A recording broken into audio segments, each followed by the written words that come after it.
The Starfy series is a funny thing. You might be saying, series? And yeah, I didn't know when I first played the game, but Starfy is an entire series with 5 games, which is crazy for a Nintendo IP we don't hear much about anymore. It isn't really relevant to this game in particular, but we should have a brief look at what came before.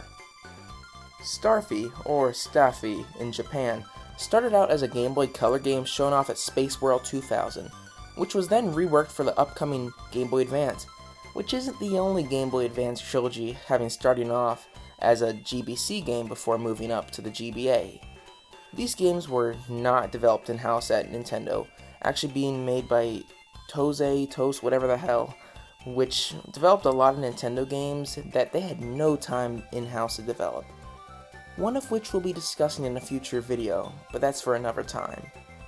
So, released in 2002, Densetsu no Starfy released to praise and decent success, which was good enough to get us a second game a year later, and then a third game to cap off the GBA trilogy in 2004. Like another series.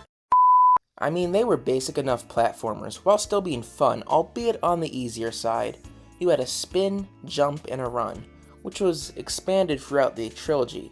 We had a 4th game on the DS, which was a bit weirder in how the levels were laid out, and it's just kind of a weird thing in general. We might discuss it one day.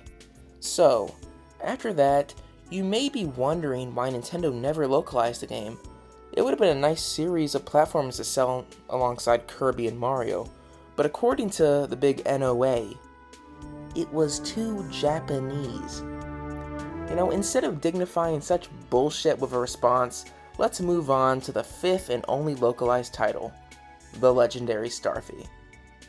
So, as the 5th game was coming out, Nintendo finally gave in and let the game come over to hell in Australia in 2009. This is my first time replaying it since I first played the game when I was 11, so let's introduce ourselves to the few main characters throughout the journey. We have Starfy, who is a child of royalty in the Puff Top Kingdom, and a bit of a klutz. And then we have Starfy's friend Mo, who I thought was just snarky and obsessed with money, until you find out he actually uses to raise his 3 siblings after his mom divorces their deadbeat dad, and Mo's mom dies and he has to raise them, and then he reunites with his dad, and his dad sacrifices himself for Mo and dies in front of him. So, back to the game. The story is that Starfy is sleeping until a rabbit crashes through his roof, a very common situation I'm sure. And then we're introduced to Bunston, who is the prince of his own kingdom, Bonaria, or to Starfy, the little rabbit freak who crashed through his roof. Then, some assholes try to kidnap him, so Starfy saves him, and that's how the game starts. So Bunston, he can't remember who he is, probably from that head trauma. And we have to help him, much to Mo's dismay. The first thing I noticed is that this game is really pretty. It's basically the inverse of New Super Mario Bros., where New Soup had 3D models for Mario and digitized models for the enemies. Starfy uses 3D backgrounds, with almost all characters and foreground items being sprites. This makes the game look great, unlike New Soup looks pretty bad and fucking disgusting upscaled. But enough trashing on other games, how does Starfy control? Well, this game is a self-proclaimed marine platformer, so most of the game is underwater levels with some on-land sections. Our basic moveset is a run, a jump, and his star move, his spin. It's the same in the water, but you can go any direction and overall has a better feel underwater. In the game, you also unlock moves like a double jump, like a ground pound like spin, and a fast moving spin underwater. Later we get to play as Starly, Starfy's sister, who has a few exclusive moves and can be played in multiplayer, mainly her wall jump, crawl, and the ability to spin while crawling. Our first world is just to hang out the controls. At the first boss, we get introduced to this game's main gimmick. Bunsen can morph and basically contort his body into Starfy, transforming into different animals and different abilities and moves. So basically, Kirby's Dream Land 2. We have Monstar, which is this red monster thing that spits out fire. The second one is the Starpedo, which makes Starfy look like a seal and gives you an ice attack. And lastly, we have the Rooster and Starfright, which is a chicken and a ghost respectively. which the Roostar shoots out chickens, and Starfright shoots out purple wisps. After the pitifully easy boss, we get into the main flow of the game. We need to collect shards from bosses while going through various worlds. The first boss, Big Squiddy, is a big joke. It's funny because both of the TV commercials showed it off as this big, terrifying threat, and it goes down in seconds. The mid-world boss and end-of-world boss are just tutorials, I get it, but it's just funny how he's built up as this giant threat, and he just turns out to be a fucking loser. Most bosses in the game are basically the same. They attack, they cool down, and then you attack them.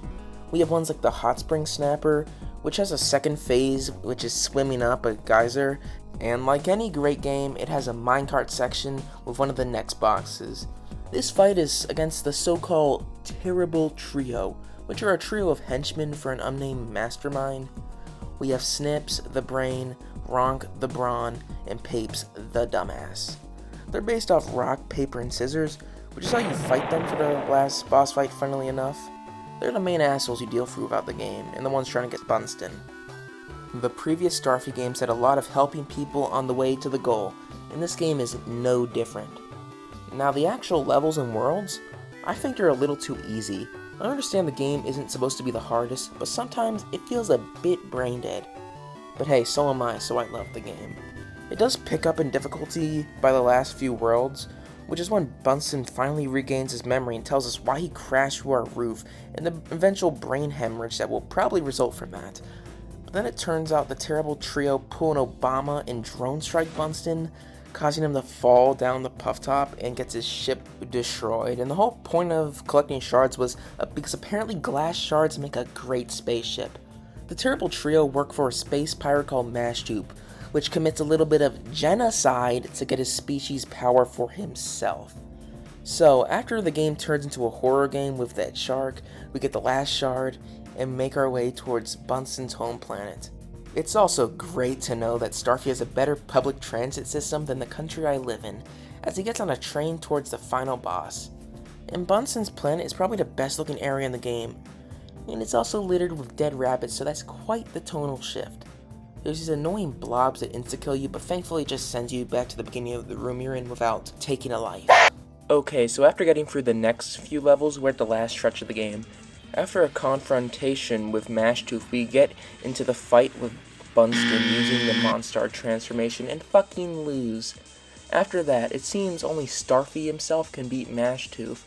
So, after a phase 1, which is fairly easy, just dodge his charge and lightning attack, and a snorting attack where if you die, it plays this fucking uncomfortable vor animation.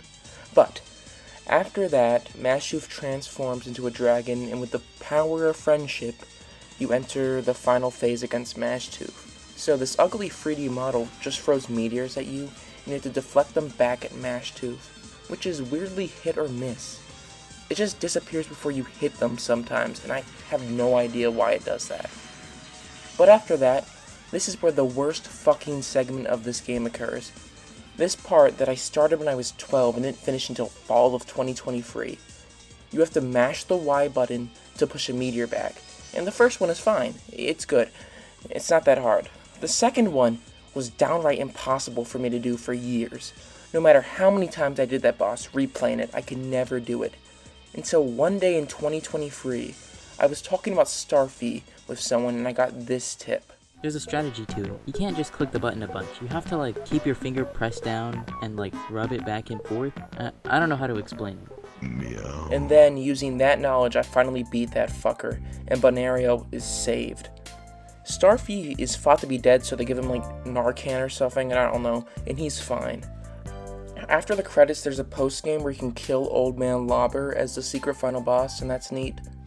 And that's the Legendary Starfy for ya. My thoughts are that it's a great game, although pretty easy until that stupid last part, but I have a soft spot for this game. It's a shame really, all the other games never made it over. This game had some good promotion pre-release, with it having TV commercials and even an event in aquariums in Oregon and Texas. Only those two places. Yeah, I can see why it wasn't successful enough for another game. But Starfy still has a dedicated fan base, with so much great stuff, like its own very well made wiki and fanworks. I mean, look at Mashtooth. Like, he's the villain in one game, and he seems to have so much fan art. Let's check it out.